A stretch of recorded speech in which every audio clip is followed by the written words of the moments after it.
हम एक नया चैप्टर स्टार्ट करते हैं, प्रकाश का प्रवर्तन तथा अपवर्तन।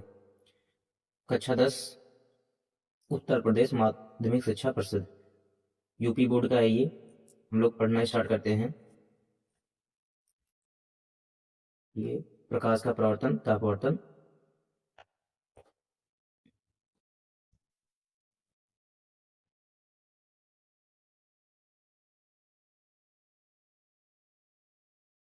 जिसे हम देखते हैं प्रकाश का परावर्तन की आधारभूत अवधारणा। प्रकाश का परावर्तन एक अत्यंत महत्वपूर्ण प्राकृतिक घटना है जो हमारे दैनिक जीवन में हर पल घटित होती रहती है। जब प्रकाश की किरण किसी चिकनी या चमकदार सतह से टकराकर वापस लौट जाए उसी माध्यम में, तो इसे हम प्रकाश का परावर्तन कहते हैं। जैसे ये चिकनी सतह है, यहाँ से कोई प्रकाश आती है और उसी माध्यम में पुनः वापस लौट जाती है, तो इसे हम कहते हैं प्रकाश का परावर्तन। जैसे एग्जाम्पल देखते हैं, दर्पण में अपना चेहरा देखना प्रकाश का परावर्तन के कारण ही हम अपना चेहरा देख पाते हैं। पानी की सतह में प्रतिबिंब दिखना या चमकदार धातु की सतह पर प्रतिबिंब बनना, ये सभी प्रकाश के परावर्तन के उदाहरण हैं। परावर्तन की घटना समझने के लिए हमें 3 महत्वपूर्ण रेखाओं को जानना होगा। सबसे पहले देखते हैं, एक सतह बनाते हैं, आपतित किरण करते हैं, फिर परावर्तित किरण। ये आपतित किरण है, ये परावर्तित किरण है, ये सतह है और ये अभिलंब है। ये तीनों एक ही तल में होते हैं। ये देखते हैं आपतित किरण, दर्पण की सतह पर गिरने वाले प्रतिबिंब को क्या बोलते हैं? आपतित किरण। देखते हैं, ये जो किरण आ रही है इसको बोलते हैं आपतित किरण। फिर क्या है? परावर्तित किरण। परावर्तित किरण मतलब परावर्तन के पश्चात इस वाली रेखा को बोलते हैं परावर्तित किरण। वापस लौटने को प्रकाश किरण। ठीक है। अभिलंब, आपतन बिंदु की सतह के लंबवत खींची गई रेखा। ये कैसे करते हैं? ये बिंदु आपतन है, यहाँ पे खींची गई सतह को ही क्या बोलते हैं? ये इस वाली लाइन को बोलते हैं अभिलंब। ये तीनों एक ही तल में होते हैं। परावर्तन की घटना का अध्ययन करने के लिए हमें दर्पणों द्वारा प्रतिबिंब निर्माण की प्रक्रिया को समझने में सहायक होगी। अब हम देखते हैं परावर्तन के नियम।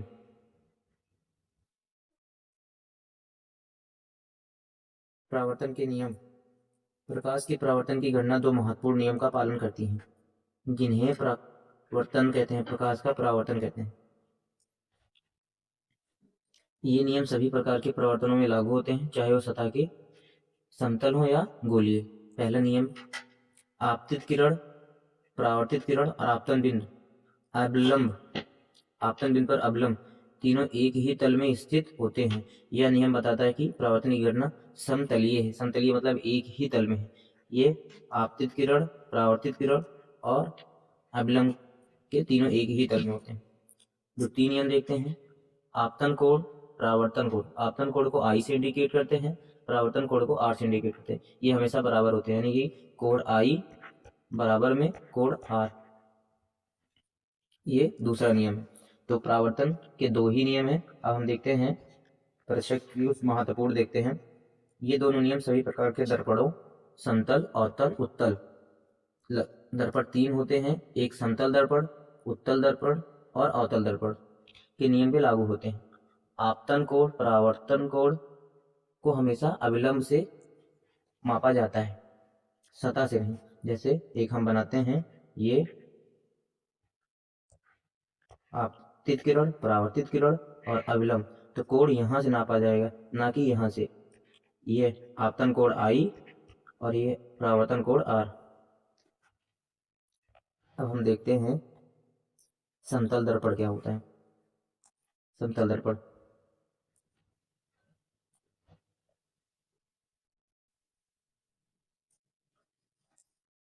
समतल दर्पण साधारण दर्पण है जिसका उपयोग हम प्रतिदिन करते हैं। जब हम किसी समतल दर्पण के सामने खड़े होते हैं तो अपना प्रतिबिंब दिखाई देता है। यह प्रतिबिंब कुछ विशेष गुण रखता है।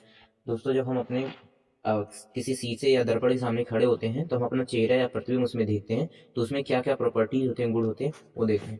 पहला गुण है समतल दर्पण प्रतिबिंब के गुण आभासी। समतल दर्पण में जो प्रतिबिंब बनता है हमेशा हम आभासी बनता है, वर्चुअल नहीं बनता। समतल दर्पण में बनने वाला प्रतिबिंब हमेशा आभासी होता है। आभासी प्रतिबिंब का अर्थ है कि प्रकाश किरण वास्तव में प्रतिबिंब के स्थान से नहीं आती हैं, बल्कि ऐसा प्रतीत होता है कि वे वहां से आ रही हैं। इस प्रतिबिंब को पर्दे पर प्राप्त नहीं किया जा सकता है। दूसरा प्रॉपर्टी है सीधा प्रतिबिंब।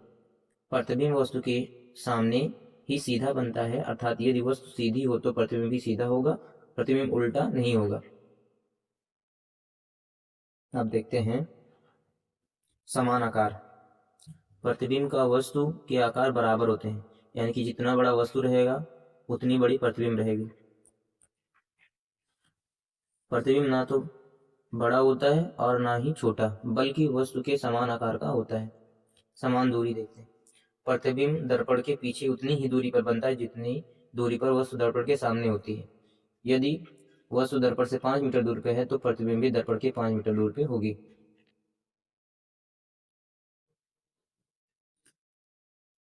पार्श्व परिवर्तन देखते हैं, जिसको बोलते हैं लैटरल इन्वर्जन।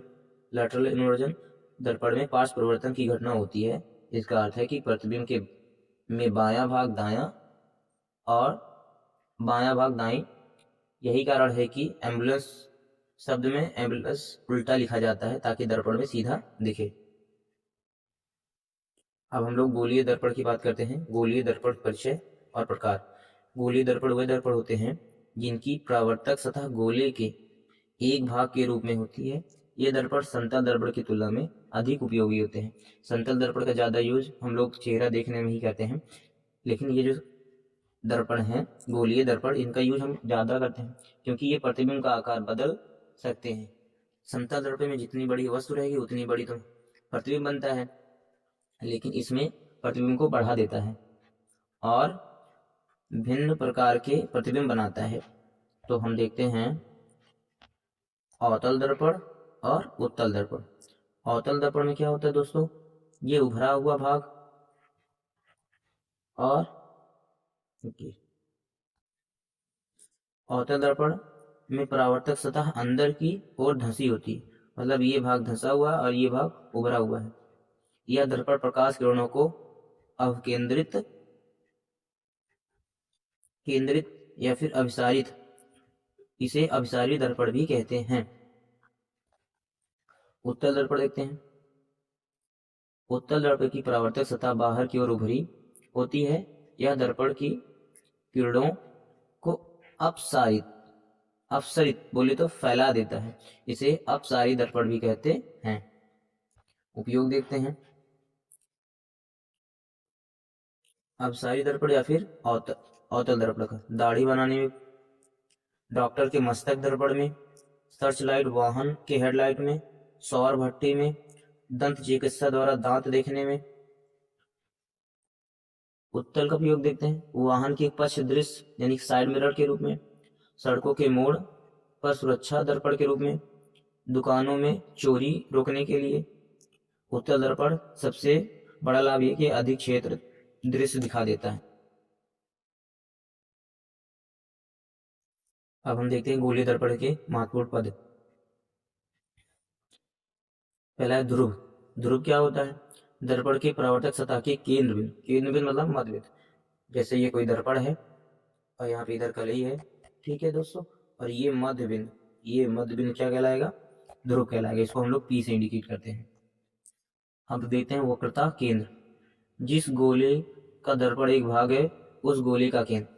जैसे हम लोग क्या करते हैं कि कोई गोलीय दर्पण है, किसी गोले से काटा हुआ भाग होता है, तो इसका जो केंद्र है C, ऐसे गोला काटेंगे तो इसका जो केंद्र होगा इस गोलीय दर्पण का केंद्र होगा।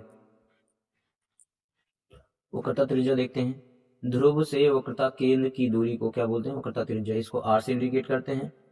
जैसे एक दर्पण बनाते हैं, ये हमारा C रहा वक्रता केंद्र, और ये पोल यानी कि ध्रुव, और यहाँ पे F। तो हम लोग वक्रता त्रिज्या की बात करते हैं। तो ध्रुव से वक्रता केंद्र की दूरी, ये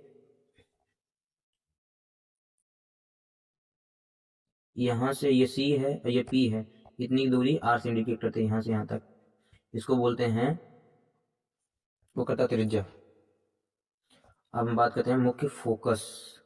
वह बिंदु जहाँ मुख्य अक्ष के समांतर वाले प्रकाश किरण परिवर्तन के पश्चात मिलती हैं। मतलब अगर ये दर्पण की बात करते हैं, इधर कलाई हो जाती है, परावर्तन की अगर समांतर आ रही हैं, परावर्तन के पश्चात अगर जिस बिंदु से जा रही हैं उस बिंदु को हम लोग बोलते हैं मुख्य फोकस। फोकस दूरी, ध्रुव से मुख्य फोकस तक की दूरी को क्या कहते हैं? फोकस दूरी। ये वक्रता त्रिज्या की आधी होती है, यानी कि यह बराबर होता है r/2। अब हम देखते हैं अवतल दर्पण में प्रतिबिंब निर्माण, मतलब अवतल दर्पण में कैसे प्रतिबिंब बनते हैं, किस स्थान पे हमारा वस्तु रहेगा और प्रतिबिंब कहाँ पे बनेगा। अवतल दर्पण बनने का प्रतिबिंब की प्रकृति स्थित वस्तु की स्थिति निर्भर करती है, यानी कि प्रतिबिंब कैसा बनेगा वो वस्तु की स्थिति पर निर्भर करती है। वस्तु को अवतल दर्पण के सामने विभिन्न स्थितियों पर रखने पर विभिन्न प्रकार के प्रतिबिंब प्राप्त होते हैं। पहला, अगर वस्तु को अनंत पे रखते हैं तो प्रतिबिंब फोकस पे बनेगा और प्रतिबिंब का आकार बिंदु यानी कि अत्यधिक छोटा और वास्तविक उल्टा बनेगा। अगर सी पे रखते हैं यानी कि वक्रता केंद्र के परे, मतलब ये हमारा सी है तो वस्तु को कहीं यहाँ रखते हैं, ये अनंत है, अनंत और सी के बीच में रखते हैं, तो हमारा जो प्रतिबिंब बनेगा एफ और सी के बीच में बनेगा। कैसा बनेगा? छोटा बनेगा और वास्तविक और उल्टा बनेगा। अगर सी पर रखते हैं तो सी पर ही बनेगा, बराबर बनेगा और वास्तविक और उल्टा बनेगा। जैसे ये हमारा दर्पण, यहाँ पे सी, दर्पण से आने वाला प्रकाश किरण दर्पण के पश्चात इधर से निकल जाती हैं, तो ये जो है ऐसे बनेगा। तो देखो बराबर बनेगा और उल्टा बनेगा, वास्तविक और उल्टा। एफ और सी के बीच में रखें तो बड़ा बनेगा और वास्तविक बनेगा। जैसे ये रहा हमारा दर्पण, ये रहा सी और ये रहा एफ। अगर यहाँ रखेंगे, यहाँ प्रकाश ऐसे जाएगी तो ये फोकस से होके जाएगी और वक्रता केंद्र से जाए गुजरे, तो ये देखो यहाँ पे जो कट आएगा इससे बड़ा आएगा और उल्टा बनेगा। एफ पर अनंत पर बनेगा फिर प्रतिबिंब अत्यधिक बड़ा बनेगा, वास्तविक और उल्टा बनेगा। अगर एफ और फोकस अब पोल और एफ के बीच में रखा जाए तो दर्पण के पीछे बनेगा, बड़ा बनेगा, आभासी बनेगा। अवतल दर्पण में एक ही कंडीशन में प्रतिबिंब आभासी बनता है और सीधा बनता है, वो जब पोल एफ और के बीच में हो। परीक्षा के लिए याद करने वाली बातें, अवतल दर्पण एक ही स्थिति में आभासी प्रतिबिंब बनाता है जब वस्तु पी और फोकस एफ के बीच में होता है। अन्य सभी स्थितियों में प्रतिबिंब वास्तविक और उल्टा बनाता है। किरण आरेख नियम देखते हैं। किरण आरेख नियम ये है, पहला नियम कि मुख्य अक्ष के समांतर वाले प्रकार की किरणें परावर्तन के पश्चात मुख्य फोकस से गुजर जाती हैं। मतलब ऐसे कोई दर्पण है और यहाँ पे मुख्य अक्ष है, ये कोई किरण आ रही है, परावर्तन के पश्चात एफ से गुजर जाती है, ये पहला नियम है। दूसरा नियम है, मुख्य फोकस से गुजरने वाली किरणें परावर्तन के बाद मुख्य अक्ष के समांतर हो जाती हैं। मतलब ये है कि अगर ऐसे प्रतिबिंब है, यहाँ पे कोई प्रकाश आ रहा है एफ से ये, और तो परावर्तन के पश्चात इसके समांतर हो जाएंगी। तीसरा नियम, वक्रता केंद्र से गुजरने वाली किरणें परावर्तन के बाद उसी पथ पर वापस लौट जाती हैं। जैसे ये हमारा दर्पण हो गया, इधर कलई है और इधर मुख्य अक्ष हो गया, ये वक्रता केंद्र है। अगर प्रकाश यहाँ से आ रहा है तो पुनः इसी माध्यम में वापस लौट जाएगा। अब हम लोग देखते हैं उत्तल दर्पण और दर्पण सूत्र। दर्पण सूत्र देखते हैं। दर्पण सूत्र देखते हैं। गोलीय दर्पणों के लिए वस्तु की दूरी u, प्रतिबिंब की दूरी v और फोकस दूरी f के बीच दर्पण के सूत्र द्वारा व्यक्त किया जाता है। 1/f = 1/v और प्लस 1/u। ये एक इम्पॉर्टेंट फॉर्मूला है इस चैप्टर का। अब हम देखते हैं आवर्धन क्या होता है। आवर्धन नियम, प्रतिबिंब की ऊंचाई h, वस्तु की ऊंचाई h के अनुपात को ही आवर्धन बोलते हैं। अभी हम लोग यहाँ पे उत्तल दर्पण देख लेते हैं। उत्तल दर्पण एक विशेष बात यह है कि वस्तु के कुछ भी हो, उत्तल दर्पण में बनने वाला प्रतिबिंब हमेशा यही गुण रखता है। पहला, आभासी रहेगा, सीधा बनेगा, प्रतिबिंब उल्टा नहीं होता है, छोटा बनेगा, वस्तु से प्रतिबिंब बनता है और प्रतिबिंब एफ और पोल और एफ के बीच बनता है। यही कारण है कि वाहनों में उत्तल दर्पण का उपयोग किया जाता है या पीछे अधिक क्षेत्र दृश्य छोटे आकार में दिखाई देते हैं। अब हम लोग कार्तीय चिन्ह देख लेते हैं। कार्तीय चिन्ह क्या होता है? मुख्य अक्ष पर ध्रुव के दाईं ओर दूरियां धनात्मक, मुख्य अक्ष के ध्रुव के बाईं ओर दूरियां ऋणात्मक, मुख्य अक्ष के ऊपर दूरियां धनात्मक, मुख्य अक्ष के नीचे दूरियां ऋणात्मक। हम देखते हैं ऐसा क्यों होता है। ये एक बनाते हैं, ये देखते हैं, ये हमारा एक्स अक्ष है, ये हमारा वाई अक्ष है, ये भी एक्स डैश है और ये वाई है और ये वाई डैश है। तो हम देखते हैं ये पहला क्वाड्रेंट मतलब पहला चतुर्थांश, ये दूसरा चतुर्थांश, ये तीसरा चतुर्थांश, ये चौथा चतुर्थांश। इसमें क्या होता है? दूरियां दोनों प्लस होते हैं और इसमें माइनस और प्लस होते हैं। और इसमें क्या होता है? माइनस माइनस होता है दोनों दूरियां। और इसमें तो इन चतुर्थांशों में इस वाले में ऊपर दूरियां पॉजिटिव, नीचे दूरियां नेगेटिव, और इनमें दोनों पॉजिटिव होते हैं। इनमें नेगेटिव पॉजिटिव होता है, पॉजिटिव नेगेटिव होता है, सॉरी, इसमें पॉजिटिव नेगेटिव होता है। तो इसीलिए ये मुख्य अक्ष मान लेते हैं इसको। मुख्य अक्ष के ऊपर दूरियां पॉजिटिव में होता है और नीचे ऋणात्मक में होता है, नेगेटिव में होता है। ठीक है, तो हम लोग बात करते हैं परावर्तन। प्रकाश का परावर्तन क्या है? जब प्रकाश एक पारदर्शी माध्यम से दूसरे पारदर्शी में प्रवेश करता है तो उसकी दिशा परिवर्तित हो जाती है। इस घटना को प्रकाश का परावर्तन कहते हैं। परावर्तन की परिभाषा देखते हैं। अपवर्तन की परिभाषा। अपवर्तन एक पारदर्शी माध्यम से दूसरे पारदर्शी माध्यम में जाते समय अपने मार्ग से विचलित हो जाना परावर्तन कहलाता है। यह विचलन दोनों माध्यमों के प्रकाश की चाल के अंतर के कारण होता है।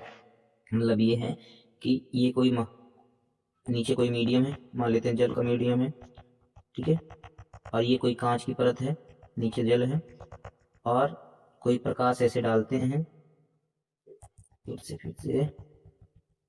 हाँ, तो ये क्या होगा? ये मान लो अविलंब है, तो ये थोड़ा प्रकाश इधर ना जाके, मतलब इधर टिल्ट ना होके, ये थोड़ा इधर और इधर हो जाती है, सीधा ना जाके।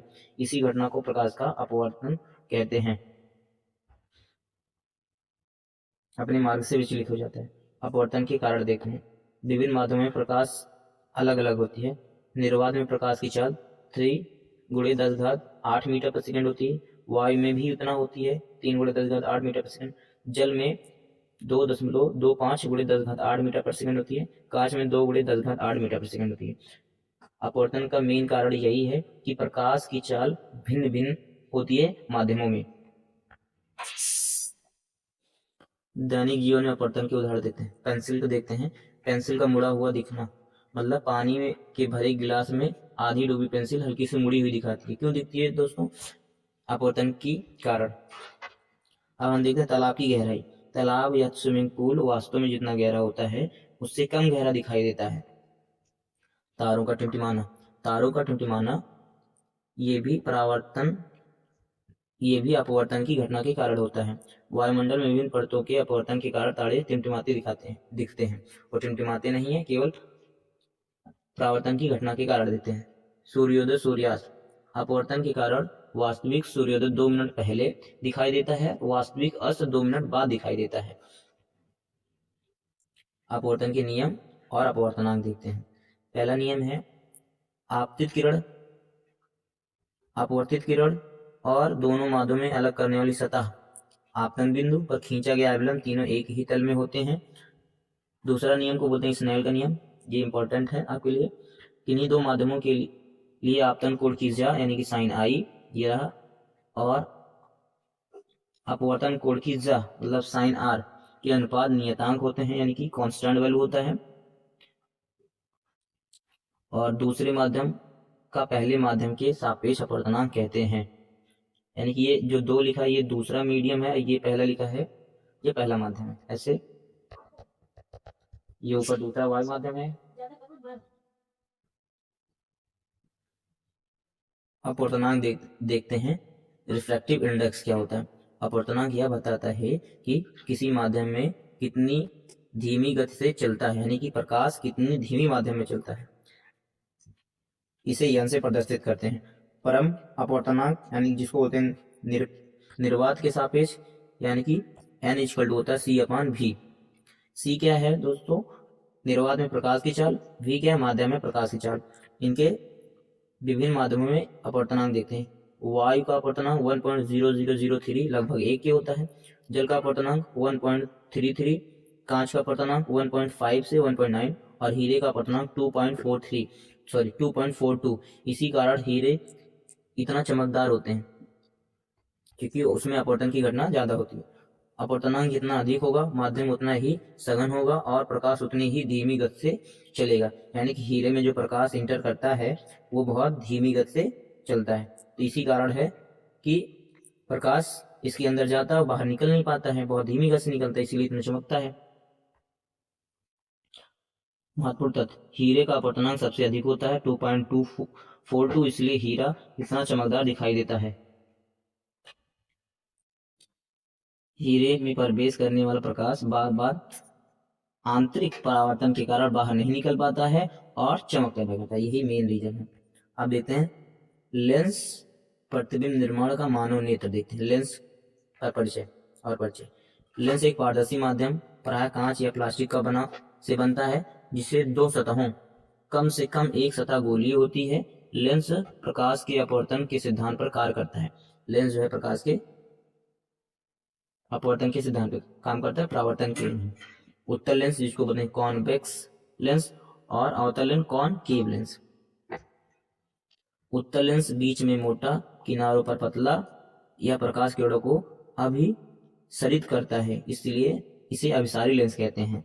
देखो ये जो प्रकाश किरण है ये फैला रहे हैं, इसी को बोलते हैं अभिसरित। अवतल लेंस बीच में पतला और किनारों पर मोटा होता है, यह प्रकाश किरणों को अपसरित करता है, इसलिए अपसारी लेंस भी कहते हैं। उपयोग क्या है दोनों को देखते हैं। उपयोग, चश्मा में दूर दृष्टि दोष के लिए, हमारी आंखों में जब दूर दृष्टि हो जाता है तो हम लोग कौन सा लेंस प्रयोग करते हैं? अपसारी लेंस। सूक्ष्मदर्शी में, दूरबीन में, कैमरा में, प्रोजेक्टर में। और इसका उपयोग देखते हैं। चश्मा में निकट दृष्टि दोष, झांकी छिद्रनी की डीप होल में और कुछ दूरबीनों में भी प्रयोग करते हैं। लेंस सूत्र देखते हैं और आवर्धन। लेंस सूत्र में 1/f equal to 1/v minus 1/u, ये लेंस का सूत्र है। आवर्धन equal to m equal to v/u। मानव नेत्र देखते हैं और दृष्टि दोष। मानव नेत्र अद्भुत प्राकृतिक कैमरा है जो लेंस के सिद्धांत पर कार्य करता है। नेत्र लेंस प्रकाश को अपवर्तित करके रेटिना पर प्रतिबिंब बनाता है। यानी कि दोस्तों प्रतिबिंब कहाँ बनता है? हमारी आंखों में रेटिना पे बनता है। निकट दृष्टि दोष देखते हैं जिसको बोलते हैं मायोपिया। व्यक्ति दूर की वस्तु स्पष्ट नहीं देख पाता। प्रतिबिंब रेटिना के आगे बनता है। अवतल लेंस से सुधार किया जाता है। दूर दृष्टि दोष देखते हैं जिसको बोलते हैं हाइपरमेट्रोपिया। व्यक्ति पास की वस्तुओं को स्पष्ट नहीं देख पाता है। प्रतिबिंब रेटिना के पीछे बनता है। उत्तल लेंस में सुधार किया जाता है। दोस्तों आशा करता हूँ ये चैप्टर आपको समझने में आसानी हुआ होगा और ज़्यादा से ज़्यादा इसे शेयर कीजिए। धन्यवाद।